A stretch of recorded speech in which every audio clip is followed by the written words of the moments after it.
And new at 5, growing concerns about a rising terrorist threat and the security of New York dams and reservoirs. Any reasonable person has to assume that, yes, there is some threat. Hundreds of millions of dollars already spent, but is it enough? Are we still vulnerable? The results of our exclusive investigation. Good evening again. I'm Sade Better-Noir. And I'm Diana Williams. In just a few hours, President Obama is going to lay out his strategy to battle the growing ISIS threat. The group has shown an interest in soft targets like Iraq's water supply. So what about ours? What kind of precautions are in place? It's a story we broke first on 7 Online and on our Eyewitness News app. The investigator's Jim Hopper is here with the results of his exclusive investigation. Jim? Well, some experts are saying that we are vulnerable, that ISIS is rising, and we need to heighten security to match their obsession with infrastructure, especially dams. The terrorist group known as ISIS has a strong interest in dams. For a time, they had control over Iraq's largest one. Now some experts say these events should be a wake-up call to tighten security of dams here at home. The dam infrastructure is a soft target. It's expansive. And because of that, it has to be close to the top of the list of targetable assets here at home. Since 9/11, New York City has spent millions to better secure its 2,000-square-mile watershed.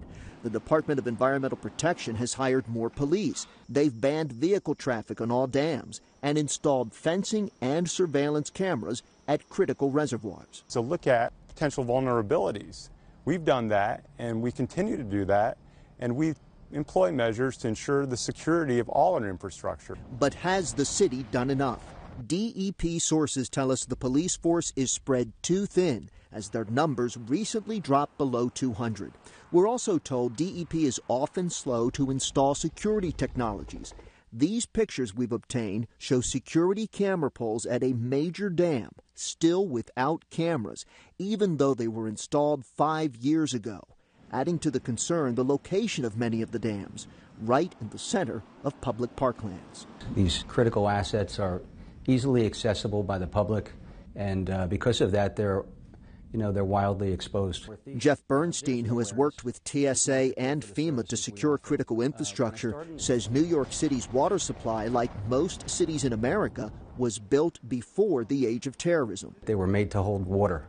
They weren't made to withstand bomb blasts. DEP says it will not get into specifics about security, but that they've spent at least $100 million strengthening their dams.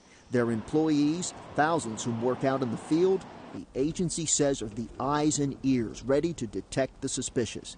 The same goes, they say, for those who visit the dams. We have people on our reservoirs fishing and boating who know the reservoirs inside and out. Do you sleep well at night? I sleep very well at night.